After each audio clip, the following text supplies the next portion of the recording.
Assalamualaikum warahmatullahi wabarakatuh. Yang terhormat Bapak Muhammad Khalid Wardi, Magister Hukum Islam, selaku dosen pengampu mata kuliah Akhlak Tasawuf. Perkenalkan, nama saya Herdani Agusindi Gafadi dengan NIM 213-830-4-2020. Di sini saya akan menjelaskan tentang penyakit hati dan obatnya. Penyakit hati merupakan perasaan tidak enak yang timbul pada diri seseorang sehingga menyebabkan hatinya tidak merasa tenang, gelisah, dan was-was. Dalam perspektif Islam atau dalam pandangan Islam, penyakit hati ini sering diidentikan dengan sifat buruk atau tingkah laku tercela seperti dengki, iri hati, emosional, dan lain sebagainya.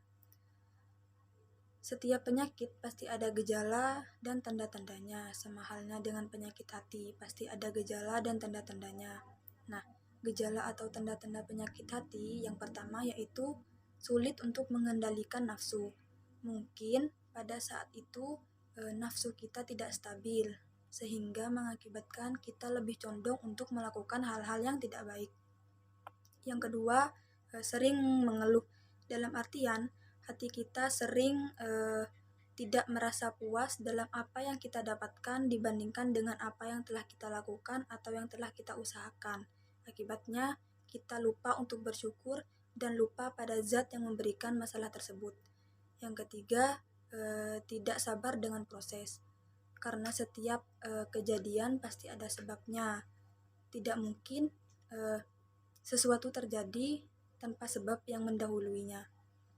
Nah, dari gejala tersebut bisa menimbulkan macam-macam penyakit hati. Yang pertama, dengki atau iri hati, yaitu perasaan yang timbul pada seseorang setelah melihat sesuatu pada diri orang lain yang tidak dimiliki olehnya. Kemudian dia menyebarkan berita bahwa sesuatu yang dimiliki orang tersebut didapatkan dengan cara yang tidak wajar. Contohnya pada saat teman kelas kita mendapatkan nilai yang bagus atau menjadi salah satu juara kelas, kita tidak senang dengan apa yang dia raih, dengan apa yang ia dapatkan, sehingga kita berpikir, kita berasumsi, dan kita menyebarkan bahwa sesuatu yang ia dapatkan diperoleh dengan cara yang tidak wajar atau dengan cara yang curang. Yang kedua, riya, memancing perhatian orang lain kepada diri kita supaya diri kita dinilai sebagai orang baik. Nah, sifat tercela seperti itu yang sebaiknya atau yang seharusnya kita buang jauh-jauh pada diri kita, terutama pada umat muslim. Karena sifat tercela seperti itu dapat menggugurkan amal ibadah kita. Riya merupakan tindakan memperlihatkan kebaikan diri kita kepada orang lain, bukan karena Allah Subhanahu wa Ta'ala, melainkan karena manusia. Sifat riya sering muncul pada beberapa hal, seperti riya dalam berpakaian, riya dalam beribadah, dan riya dalam bersedekah. Riya dalam berpakaian, seperti pada saat kita memakai barang yang mahal atau emas yang berlebihan.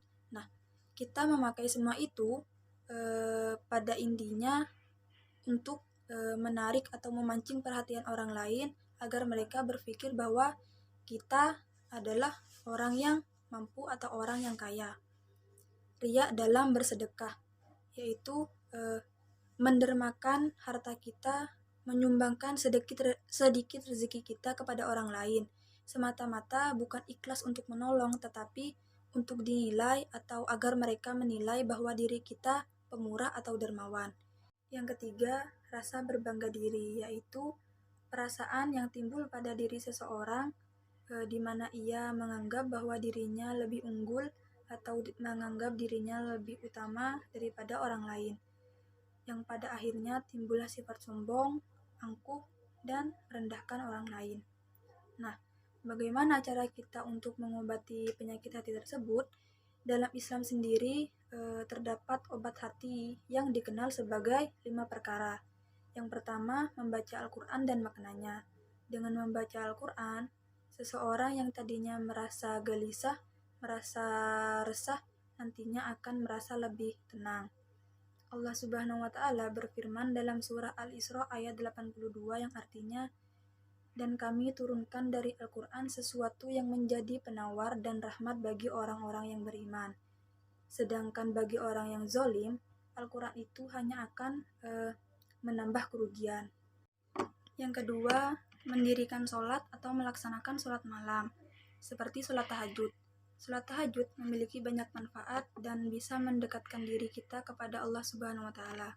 Bahkan, doa yang sering kita panjatkan pada sholat malam bisa membuat seseorang merasa lebih tentram, merasa lebih damai dan tenang.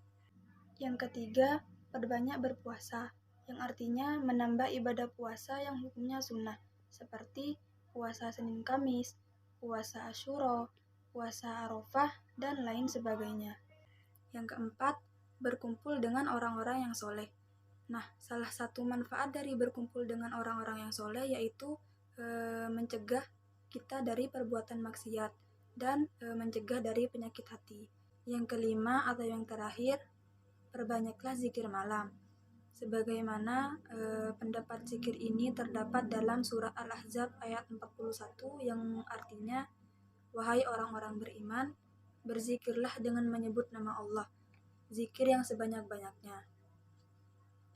Baik, itulah penjelasan saya mengenai penyakit hati dan obatnya. Jika ada perkataan atau tutur kata saya dalam penjelasan tersebut ada yang salah, saya pribadi mohon maaf. Sekian, terima kasih. Assalamualaikum warahmatullahi wabarakatuh.